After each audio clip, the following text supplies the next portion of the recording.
안녕하세요. 자, 이번 강에서는 우리가 자원에 관한 이야기를 해볼 겁니다. 자원이라고 하면 우리 지구에서 우리 인간을 위해서 쓸모 있는 모든 걸 우리가 자원이라고 하죠. 크게는 우리 지하 자원과 그리고 바다에서 구할 수 있는 해양 자원. 이렇게 두 가지를 볼 겁니다. 자, 먼저 지하 자원이라고 하면 지하에 묻혀 있는 것을 우리가 다 지하 자원이라고 해요. 화석 연료도 있을 수 있고요. 아니면 광물도 있을 수 있고, 아니면 지하에 있는 물, 지하수도 일종의 자원이고, 아니면 우리 흙, 토양도 일종의 자원입니다. 여러 가지가 지하 자원이 될 수 있는데, 우린 그 중에서 요 광물에 관해서만 보려고 합니다. 근데 이 광물이 우리 지구에 균일하게 분포하진 않아요. 그래서 우리가 광물이 유독 많이 모여있는 장소, 광물이 유독 많은 곳을 우리가 광상이라고 해요. 그리고 광상에서 광물을 가지고 왔다 해서 모든 광물이 다 유용하진 않습니다. 광물한테 미안하지만 어떤 광물은 사람들한테 잘 팔리고 경제적으로 가치가 있는가 하면 어떤 광물들은 얘는 어디다 쓰지 싶은 광물도 있죠. 그래서 우리가 경제적으로 값어치가 있는 광물들을 특히 광석이라고 해요. 광석. 이렇게 두 개의 용어 체크해 두시고, 자, 그리고 우리가 광물을 사용하기 위해서 광물을 개발하는 순서가 있습니다. 내가 광물을 얻기 위해서는 일단은 광물이 어디에 있는지를 알아야 할 것 같아요. 그래서 광물이 어디에 묻혔지 하고 찾아다니는 이 과정을 탐광이라고 합니다. 탐광을 해서 광물이 어디 있는지는 알았다. 그럼 이제 뭐 해야 될까요? 그렇죠. 광물을 캐내야겠죠. 자, 이렇게 광물을 캐내는 과정을 우리가 광물을 채취한다. 채광이라고 해요.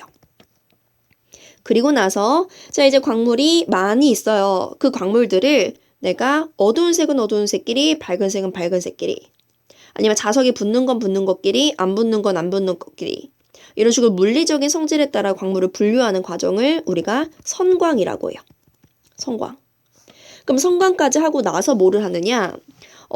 재련이란 걸 하는데, 재련이 뭐냐면 예를 들어 내가 철이라는 광물을 얻고 싶어요. 근데 순수하게 100% 철만 있는 광물이 나올 확률은 거의 없죠. 여기에 철이 있는 것 같다. 근데 철 외에 다른 광물들도 껴있는 것 같다. 그럼 내가 철만 뽑아내고 싶으면 요 광물을 녹입니다. 자, 광물이 점점 열을 가하다 보면 딱 철의 용융점이 된 순간 철만 녹겠죠. 그때 내가 철만 뽑아내면 100% 순수한 철이 될 수 있다. 자, 이렇게 화학적인 과정으로 광물을 우리가 녹여서 그 광물의 순도를 높이는 과정을 재련이라고 합니다. 근데 중요한 건 이 재련이란 과정은 모든 광물이 다 거치지는 않는다. 이거는 금속 광물만 거치고 비금속 광물은 거치지 않는다라는 거, 요거 꼭 기억해 두셔야 됩니다. 그래서 우리가 광물의 개발 과정까지 봤고요. 이제 우리 광상에 대해서 볼 건데, 여기 확대해서 그려보겠습니다. 우리가 암석이 만들어진 그 원인에 따라 암석을 화성암, 퇴적암, 변성암으로 나누듯이 광상도 마찬가지로, 자, 왼쪽에 있는 거 화산이에요. 화산 안에 마그마 있죠. 자, 마그마가 분출해서 지표 부근에서 굳을 수도 있고요.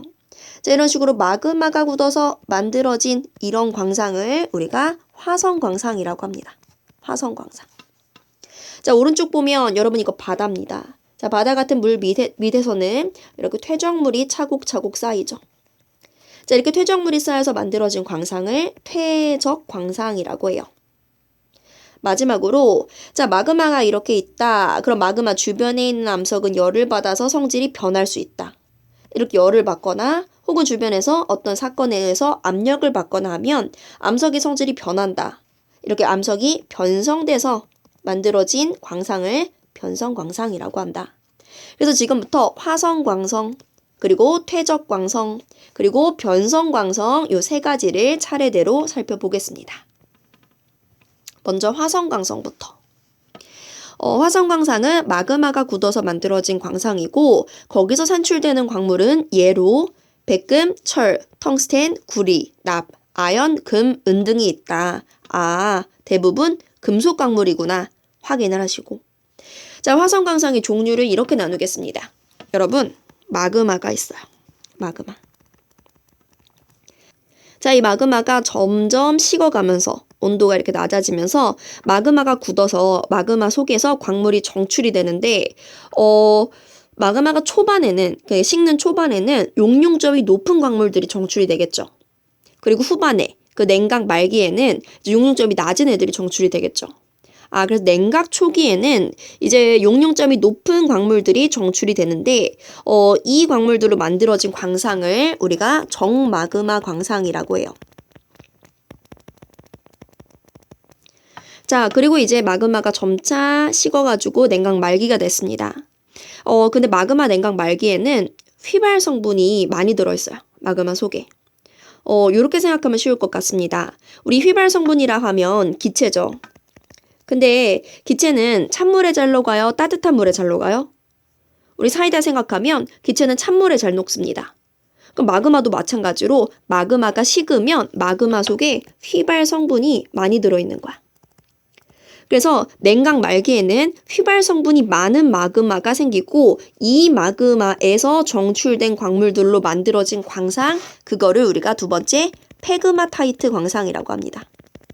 페그마타이트 광상. 그리고 자, 이번에는 똑같이 냉각 말기예요. 근데 아까 말했듯이 냉각 말기에는 마그마 속에 휘발 성분이 많아요. 수증기도 일종의 기체 성분이라고 볼 수 있는 거죠. 마그마 안에 있는 수증기와 휘발 성분이 이번엔 그 마그마 주변에 있는 암석과 반응을 해가지고 만들어진 광상. 자, 이걸 뭐라고 한다? 이걸 우리가 기성광상이라고 합니다. 자, 네 번째는 이제 마그마에서 마그마가 식으면서 광물들이 쭉 정출이 됩니다. 초반에 용융점 큰 애 정출되고 이제 말기에 용융점 낮은 애 정출이 되고 그리고 나서도 남은 어찌 보면 찌꺼기라고 할 수 있죠. 그 찌꺼기를 우리가 열수용액이라고 해요. 그 열수용액이 굳어서도 광상이 될 수 있습니다. 이걸 우리가 열수광상이라고 해요. 그래서 우리가 요 광상에 관한 설명을 읽었을 때 요게 화성광상 중 어디에 해당하는지 매치시킬 수 있어야 되고 또 여기서 지금 정마그마 광상에서 정폐기 이 열수광상 쪽으로 갈수록 경향이 냉각이 나중에 되는 거죠. 그 말은 즉슨 지금 아래로 갈수록 광물이 정출되는 온도는 어떻게 돼요? 온도는 낮아진다. 요 경향을 기억해 두면 좋을 것 같습니다. 그럼 화성광상 여기까지 하고 우리 퇴적광상으로 넘어갈게요. 자, 퇴적광상은 어떤 퇴적물들이 쌓이거나 혹은 증발되거나 침전되거나 이런 과정을 거쳐가지고 만들어진 광상을 말합니다. 근데 우리가 일반적인 퇴적의 개념이라고 하면 물 밑에서 모래, 자갈과 같은 퇴적물들이 쌓이는 거죠. 이 일반적인 퇴적의 개념으로 만들어진 퇴적광상을 표사광상이라고 해요. 자, 표사광상에 어떤 예시가 있어요? 자, 어떤 예시가 있냐? 금이나 백금이나 또는 다이아몬드, 금강석, 다 비싼 거죠. 그리고 주석, 이런 광물들이 표사광상에 해당하는 예시입니다. 자, 두 번째는 기존의 암석이 화학적인 풍화를 받은 산물로 만들어진 광상을 우리가 풍화잔류광상이라고 합니다. 원래 이 화학적 풍화에 관한 내용이 지구과학 1에 있었던 건데 화학적 풍화란 암석이 물에 녹거나 혹은 주변에 있는 물질과 반응을 해서 암석의 성분이 변했다, 암석이 약해졌다 이렇게 생각하면 될 것 같습니다. 화학적 풍화의 예로는 풍화잔류 광상에서 산출되는 광물의 예로는 일단은 적철석이 있어요. 적철석은 철이 산화된 거죠. 산화가 화학적 풍화의 한 종류거든요. 그리고 또 예로는 고령토와 보크사이트가 있습니다. 근데 자, 고령토와 보크사이트는 누가 산화된 거냐? 정장석이라는 광물이 있는데요. 이 정장석이란 광물이 가수분해되면 고령토가 돼요. 가수분해도 마치 산화처럼 이 화학적 풍화의 한 종류라고 생각하시면 됩니다. 즉 정장석이 가수분해 받아가지고 고령토가 되고 이 고령토가 한 번 더 가수분해, 즉 화학적 풍화를 받으면 보크사이트가 됩니다. 그래서 고령토와 보크사이트도 화학적 풍화의 산물이구나. 근데 이게 중요하거든요. 정장석, 고령토, 보크사이트가. 그래서 이것도 한번 생각을 해볼게요. 여러분, 이 고령토는요, 비금속이에요. 그리고 고령토는 어디에 이용하냐? 얘가 점토거든요. 점토는 도자기 만들 때 이용하죠.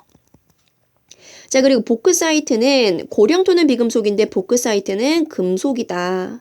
그럼 얘는 재련을 거치겠죠.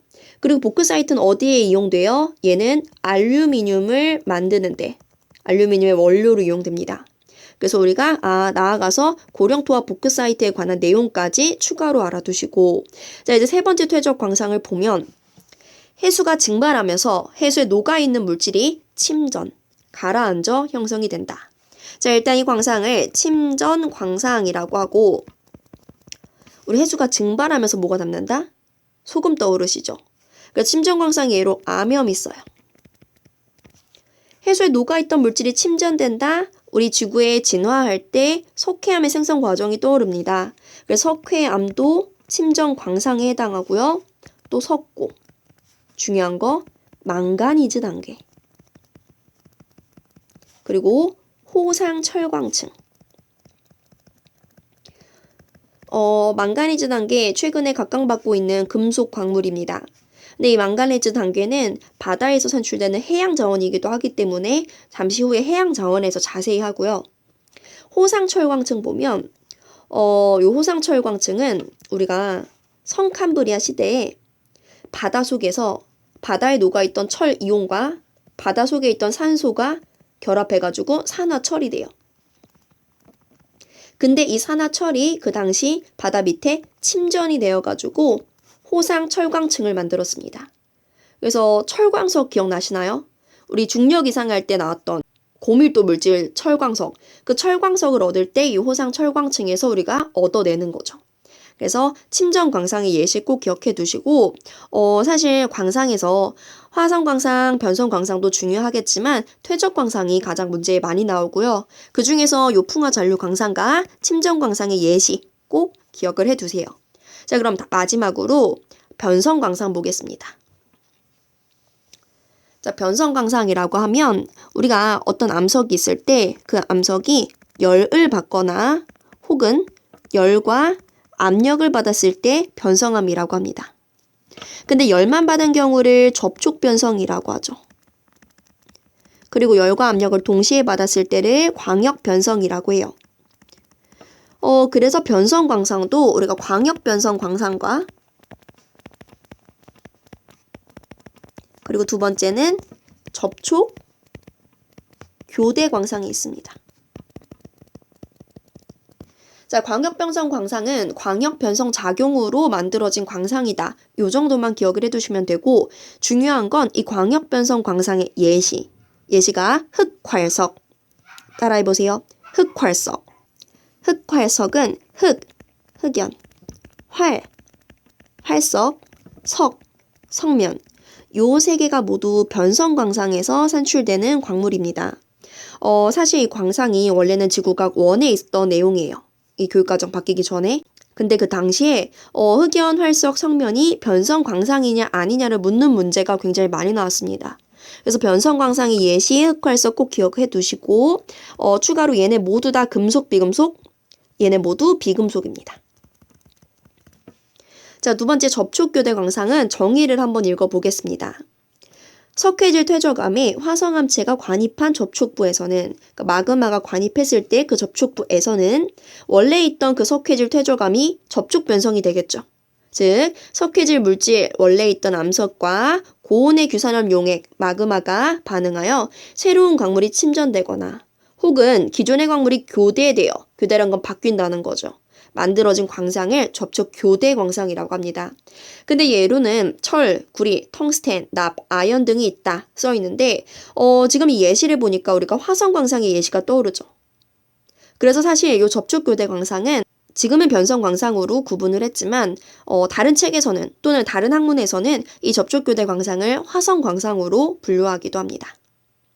자, 그럼 이렇게 광상에 관한 내용은 마치고요. 이제 우리 금속 광물과 비금속 광물 보겠습니다. 자, 광물을 금속과 비금속으로 나눌 수 있습니다. 그랬을 때 금속 광물이라고 하면 일단 개발 과정에서 뭘 거친다? 마지막에 그렇죠. 재련을 거친다. 그리고 금속 광물은 반짝반짝 광택이 나요. 아무리 얇게 갈아도 빛이 통과가 안 되는 불투명 광물이에요. 그리고 전기와 열을 잘 전달한다 라는 특징을 가지고 있고 금속 광물의 예로는 철, 알루미늄, 구리, 아연, 금, 을, 망가니즈, 텅스텐, 리튬이 있다. 딱 봐도 금속처럼 생긴 것들. 그래서 예시 기억해 두시고 몇 가지 언급해 보자면 우리 지구에서 가장 많은 금속 광물은 뭘까요? 지구에서 가장 많은 금속 광물은 철입니다. 그런데 지각에 가장 많은 금속 광물은 뭘까요? 지각에 가장 많은 금속 광물은 알루미늄이에요. 그래서 우리가 지각에 많은 원소들, 원래 보통 지각의 8대 원소라고 해서 8개를 외우는데 우린 그냥 앞에 4개만 외웁시다. 앞에 4개, OCrP. OCrP라고 해서 산소 제일 많고요. 규소가 2번째, 알루미늄 3번째, 그리고 철이 4번째예요. 근데 산소와 규소는 비금속이기 때문에 우리가 지각에 가장 많은 금속은 뭐예요? 하면 알루미늄. 2번째는 철. 그런데 지각이 아니고 지구 전체라고 하면 누가 제일 많다? 철이 제일 많다. 요 정도 체크를 해두시고 그리고 알루미늄은 추가로 아까 알루미늄은 뭘로 만든다? 보크사이트로 만든다. 자, 그리고 3번째 구리. 선생님 사진 넣습니다. 자, 구리는 특히 금속 광물 중에서도 전기를 잘 전달해서 요거 전선 만들 때 사용을 합니다. 그래서 구리는 전선 만들 때 사용하는구나. 그리고 아연, 금, 은 쭉 보시고 자, 망가니즈는 우리 망가니즈 단계할 때 한 번 더 언급을 할 거고요. 자, 그리고 텅스텐. 선생님 저 텅스텐 처음 들어봐요. 근데 우리가 일상생활에서 텅스텐 되게 많이 봤을걸? 이 텅스텐이 어디에 쓰이냐면 지금 아래에 있는 그림에 나왔듯이 전구 속에 있는 필라멘트를 만들 때 텅스텐을 사용합니다. 그리고 리튬. 이런 예시들이 금속 광물에 해당하고요. 자, 이제 비금속 광물 비금속 광물 보겠습니다. 자, 비금속 광물은 광물 개발할 때 재련한다, 안 한다? 안 한다. 대신에 유용한 성분을 분리하거나 이용하기 쉽게 분쇄하는 과정은 필요하다. 그냥 쓴 문장이고 재련은 안 한다는 게 더 중요하죠. 자, 그리고 금속 광물은 이제 읽었을 때 금속인 게 티가 나요.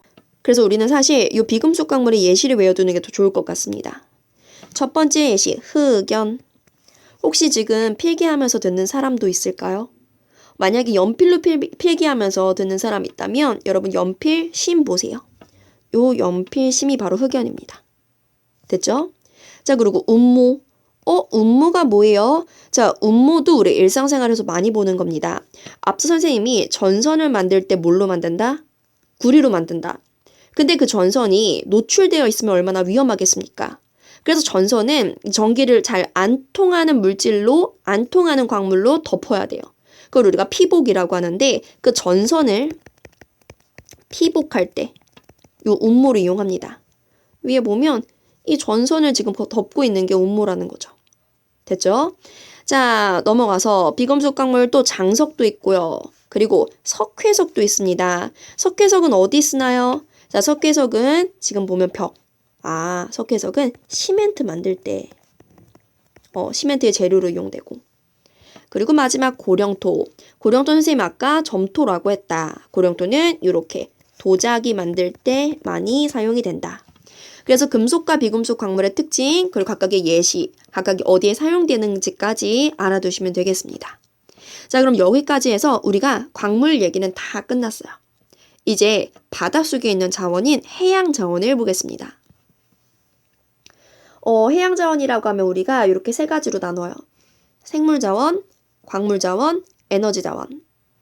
생물 자원은 바다에 사는 생물, 물고기, 어류, 아니면 미역 같은 거, 해조류 이런 것들이 있죠. 자, 바다에 있는 생물 자원은 우리가 보통 어디에 이용할까요? 그쵸? 먹는 데 이용하죠. 우리 물고기 생선 반찬도 해먹고 회도 떠먹고 매운탕도 끓여먹고 미역으로 미역국도 끓이고 미역 줄기 볶음 그 반찬도 해먹고 하잖아요. 자, 그래서 생물 자원은 대부분 먹는데 식용으로 이용한다. 근데 그렇다고 해서 100% 식용이다라고 하면 그건 또 틀린 거죠.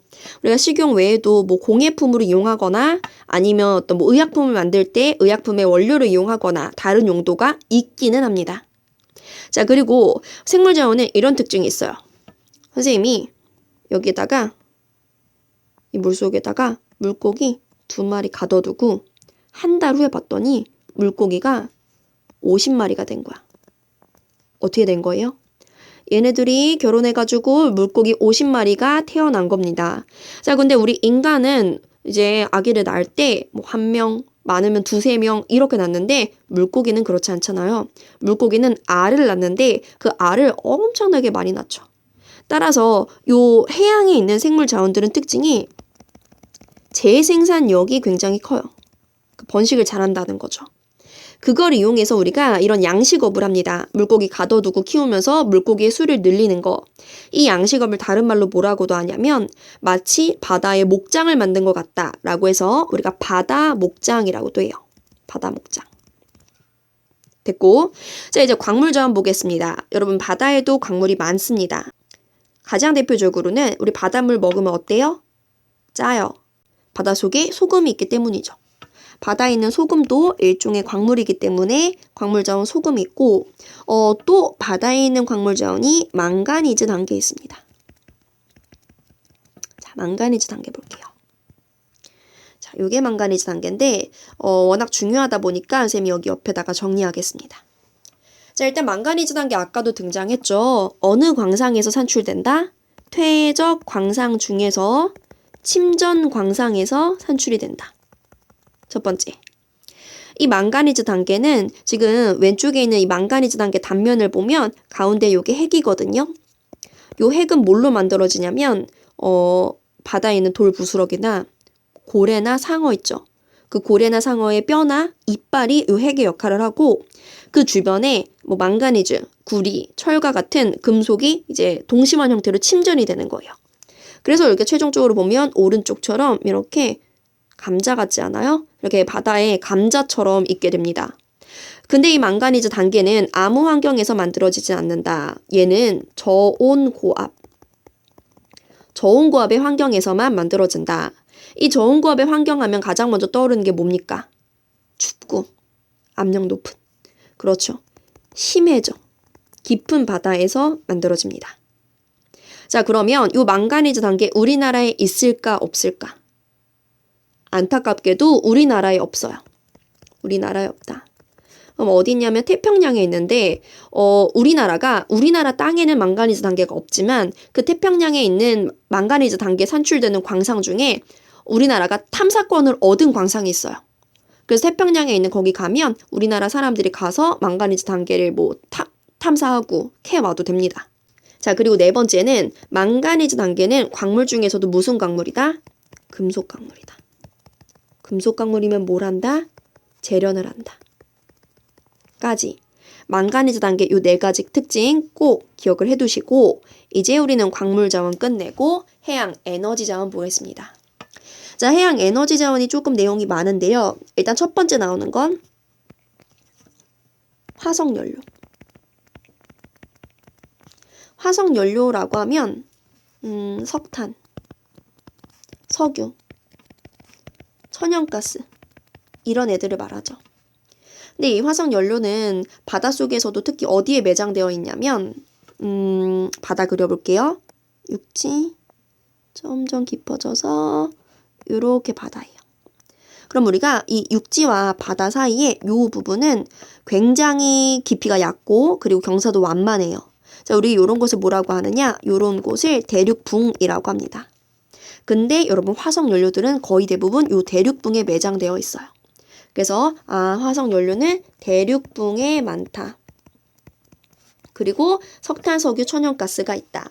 근데 이 석탄, 석유, 천연가스는 사용하면 뭐 나온다? 사용하면 이산화탄소 나온다. 이산화탄소는 온실기체다. 그럼 온실효과 증가시켜가지고 지구 온난화 일으킬 수 있다. 여기까지. 그리고 또한 이 석탄, 석유, 천연가스의 양은 무한하지 않아요. 유한하기 때문에 우리가 계속 사용해서 얘네가 고갈될 수 있습니다. 그래서 우리는 얘네를 대체할 수 있는 자원을 찾아야 해요. 근데 찾았어요. 그게 바로 두 번째, 가스 수화물입니다. 가스 수화물은 최근에 발견한 바닷속에 있는 에너지 자원이다. 이렇게 생각하시면 되고요. 얘는 메테인 있죠. 메테인이 얼음과 결합돼가지고 만들어진 거다. 이렇게 생각하면 돼요. 근데 얘가 불에 굉장히 잘 타거든요. 그래서 왼쪽에 사진에 보면 지금 얼음이 불에 활활 타고 있죠. 그래서 별명이 불타는 얼음이에요. 불타는 얼음. 그리고 뭐 다른 말로 가스 하이드레이트 또는 메탄 하이드레이트라고도 합니다. 자, 그런데 이 가스 수화물의 특징도 한번 정리를 해볼게요. 첫 번째는 메테인 플러스 얼음이다. 자, 두 번째는 얘도 아무 환경에서 만들어지진 않는다. 얘 역시 저온고압 환경에서 만들어진다. 저온고압이라고 하면 일단 심해져도 있는데 우리가 육지에도 저온고압 환경이 있다. 육지 어디가 저온고압일까? 이런 데가 있어요. 영구 동토층. 영구 동토층은 영원히 녹지 않는 땅입니다. 육지 위에 얼음이 있는데 그 얼음이 엄청 오랜 동안 녹지 않고 그대로 있는 거예요. 그럼 그 얼음 밑은 일단 차갑겠죠? 저온이고 그 얼음이 누르니까 압력 높아서 고압입니다. 그래서 영구 동토층 아래서도 가스 수화물이 만들어질 수 있다. 됐고, 자, 세 번째. 자, 가스 수화물은 우리나라에 있을까 없을까? 얘는 우리나라에 있어요. 우리나라 어디냐? 우리나라에서 심해져. 우리나라에서 가장 깊은 바다. 어디? 동해에 있습니다. 특히 동해 중에서도 여러분 독도 아시죠? 요 독도 밑에 가스 수화물이 거의 6억 톤이나 있다고 해요. 그렇기 때문에 우리 독도의 자원 측면으로도 독도가 굉장히 뭐 소중한 우리 땅이다. 이렇게 생각할 수가 있겠죠. 그래서 가스 수화물 알아두시고 우리 가스 수화물이랑 망가니즈 단계 두 개 비교할 수 있어야 됩니다. 두 개의 가장 큰 차이점은 망가니즈 단계는 우리나라에 없고 가스 수화물은 있다. 망가니즈 단계는 광물 자원이고 가스 수화물은 에너지 자원이다. 라는 거. 자, 비교해 두시고요. 자, 이제는 해양 에너지 자원에서 나머지들을 볼 건데 잠시 화면을 정리하고 오겠습니다. 뿅. 자, 정리를 했어요. 자, 우리가 해양 에너지 자원에서 첫 번째 화석 연료, 두 번째 가스 수화물을 봤고 나머지들은 약간 측면이 다른 게 바다에서 일어나는 어떤 현상을 이용해 가지고 에너지를 얻는 그 발전의 방식이라고 볼 수 있습니다. 자, 먼저 우리가 여러분 조석 현상 아세요? 조석. 이게 우리 대단원 두 번째에서도 아예 조석 현상이란 단원 자체가 있어서 배울 거긴 한데 지금은 그냥 대충 조석이라 하면 밀물 썰물을 말해요. 그래서 이렇게 바다가 있을 때 밀물이라 하면 바다에서 육지 쪽으로 들어오는 걸 밀물이라고 하죠. 그럼 밀물일 때는 해수면이 점점 높아져요. 그러다가 해수면이 제일 높아지는 순간 그때를 만조라고 합니다. 됐죠? 자, 근데 이제 썰물이에요. 썰물이라 하면 육지에서 바다 쪽으로 바닷물이 빠져나가는 거예요. 썰물. 그럼 썰물일 때는 해수면이 점점 낮아져요. 그러다가 해수면이 가장 낮은 순간 그때를 우리가 간조라고 해요. 간조. 그리고 우리가 만조와 간조의 그 해수면 높이 차이 그거를 뭐라고 하느냐? 그거를 조석 간만의 차라고 합니다. 자, 그런데 여러분 여기 보세요. 여기는 보니까 밀물 썰물이 일어나면서 바다였기도 하고 육지기도 하고 바다였다가 육지였다가 하죠. 자, 여기가 뭘까? 여기가 바로 질척질척 갯벌이죠. 이렇게 갯벌이 만들어지는 거구나. 자, 이렇게 조석 현상은 이해했는데 내가 이 조석 현상을 이용해서 전기 에너지를 얻고 싶다. 그래서 어떻게 했냐? 여기에 벽을 만들었다. 벽. 그리고 이 벽 아래에 이렇게 바람개비 같은 터빈을 설치했다. 이 터빈이 뺑글뺑글 돌아가면 터빈의 운동 에너지로 우리가 전기 에너지를 얻을 수 있는 겁니다. 그리고 자, 이 벽이라는 애는 열었다 닫았다 할 수 있어요. 그러니까 여기 문이 있다고 생각하면 돼. 이 문을 열었다가 닫았다가. 자, 그랬을 때 선생님이 이제 이 벽을 기준으로 여기를 바다라고 부르고 그리고 오른쪽 부분은 이제 더 이상 바다가 아니에요. 왜냐면 벽으로 막혀 있기 때문에. 요거는 육지에 있는 물이기 때문에 육이라고 쓸 뻔했어. 호수라고 합니다. 그러니까 인공적인 호수인 거죠. 자, 그랬을 때 자, 밀물이 들어옵니다. 근데 내가 벽을 닫아뒀어요. 그러면 바다는 점점 해수면 높아져서 만조가 되고 이 호수 쪽은요. 벽 닫아놨으니까 해수면에 변화가 없어요.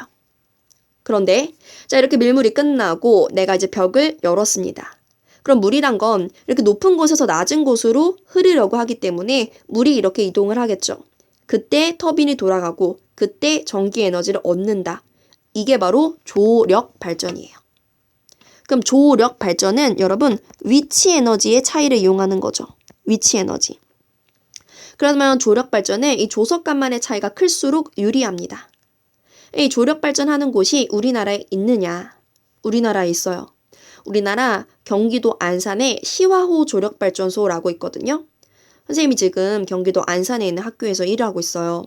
그래서 작년인가 재작년에는 그 시화호 조력발전소로 소풍도 갔었거든요. 근데 시화호 조력발전소에 가면 이렇게 높은 전망대가 있어요. 여기 엘리베이터 타고 쭉 올라가면 여기 전망대에서 이제 통유리가 있는데 보면 절반은 호수고 절반은 바다인 거지. 중간에 여기 벽으로 막혀져 있으니까. 이 호수, 그 인공호수가 바로 시화호입니다. 그래서 여기 가면 굉장히 이제 경치도 멋지고 막 식당도 있고 카페도 있고 그리고 뭐 이 조력발전, 조류발전의 원리를 설명하는 뭐 박물관도 있고 아주 좋아요. 그래서 우리나라에 시화호 조력발전소가 있다. 됐죠? 자, 근데 이 조력발전은 안 좋은 게 이렇게 벽을 만들면 갯벌이 파괴됩니다. 그래서 갯벌 생태계를 파괴한다는 측면에서 조력발전이 안 좋아요. 그래서 우리가 그 단점을 해결하기 위해서 만든 게 바로 조류발전입니다. 조류발전은 뭐냐면 그냥 요 조석 현상이 있는 바다에 터빈만 하나 띡 설치한 거야. 그러면 밀물일 때, 썰물일 때 그 수평적인 흐름에 의해서도 그냥 터빈이 돌아가니까 우리가 요걸 통해서 전기를 얻는 거죠. 조력발전보다는 조금 효율이 덜할 수도 있지만 갯벌을 파괴하지 않는다는 측면에서 좋은 거죠. 그래서 조류발전은 얘는 운동 에너지를 이용한 거다. 그럼 조류발전하는 거 우리나라에 있냐? 조류발전소도 있다. 어디에 있냐? 바로 이 조류발전소가 있는 곳이 울돌목입니다. 울돌목 조류발전소. 그래서 우리가 조력발전과 조류발전 비교할 수 있어야 되고 얘네들의 공통점이라 하면 지금 필기가 너무 더러워졌는데 어디다 쓰죠? 얘네들의 공통점. 일단 근원 에너지가 조력 에너지라는 점. 그리고 둘 다 우리가 나중에 배울 파력 발전은 파도를 이용하는 건데 사실 파도라는 거 언제 칠지 몰라요. 바람에 의해서 치는 거니까. 근데 밀물썰물은 그래도 어떤 장소마다 하루에 몇 번씩 일어난다 주기가 있거든요. 그래서 조력 발전과 조류 발전은 다른 친환경 발전에 비해서 예측이 가능합니다. 발전 가능량이. 예측이 어느 정도 가능하다. 요런 공통점이 있습니다. 자, 그러면 우리 5번째 파력 발전 봅시다. 자, 파력 발전은 파도의 운동 에너지를 이용한 겁니다. 그래서 지금 파력 발전의 원리를 우리가 그림으로 볼 건데 선생님이 이렇게 구조물을 만들었어요. 그러니까 이렇게 벽을 만든 거죠. 그럼 여기 공기실, 그러니까 공기가 갇혀있는 공간이 생깁니다. 그런데 파도가 치면 파도가 출렁출렁 치면서 여기 해수면이 높아질 수 있죠. 그럼 공기실에 있던 공기의 일부가 빠져나가야 돼요. 근데 빠져나가는 구멍은 한 곳밖에 없다. 어디? 여기. 근데 여기 길목에 터빈을 설치했다. 그럼 공기가 이렇게 흐르면서 또 뱅글뱅글 터빈 돌려서 발전하는 거죠. 반대로 만약에 여기 공기실의 해수면이 낮아지면 바깥에서 공기실로 이제 공기가 들어오면서 터빈을 돌리고. 이게 파력 발전입니다. 자, 이제 마지막 해양 온도차 발전을 볼게요. 해양 온도차 발전은 이런 거예요. 우리가 바닷물에 표층과 깊은 곳, 심층이 있을 때 수온은 누가 더 높을까요? 태양이랑 가까운 표층이 더 수온이 높겠죠. 심층은 수온이 낮을 거고 그거를 이용한 거야. 자, 지금 보면 관이 있습니다. 관. 여러분 여기 관을 통해서 어떤 액체가 쭉 이동해요. 자, 그랬을 때 지금 위쪽에서 여러분 표층수가 들어오는데 표층수는 수온이 높죠. 그러면 액체가 이제 수온이 높은 이 표층수로 인해서 이제 온도가 높아지니까 기체로 상태 변화, 즉 기화를 해요. 그러면 이때 만들어진 기체가 이제 이 관을 통해서 쭉 이동을 하겠죠. 근데 액체가 기체되면 부피가 증가했을 테니까 그 기체가 쭉 이렇게 전달이 되면서 여기서 또 터빈을 뱅글뱅글 돌려요. 그럼 우린 전기 에너지 얻을 수 있는 거고. 근데 그 기체가 다시 내려가서 자, 이번에는 심층수를 여기로 이제 보냅니다. 근데 심층수는 수온이 낮잖아요. 그러면 위에서 이렇게 내려온 기체가 이번에 심층수의 낮은 수온에 의해서 액체로 액화되는 거예요. 그럼 이 액체가 또다시 관을 통해서 진행돼서 이 과정이 반복이 되는 거죠. 이게 바로 표층과 심층의 그 해양 온도 차를 이용한 발전이구나. 근데 이것도 파력 발전에 비해서 어느 정도 예측이 가능한 발전인 거죠. 그리고 혹시 요거 생각해 보실래요? 해양 온도차 발전은 저위도와 고위도 중에 어디가 더 유리할까요? 그렇죠. 고위도는요, 너무 춥다 보니까 표층의 수온이나 심층의 수온이나 모두 낮아요. 그러니까 그 차이가 별로 없어요.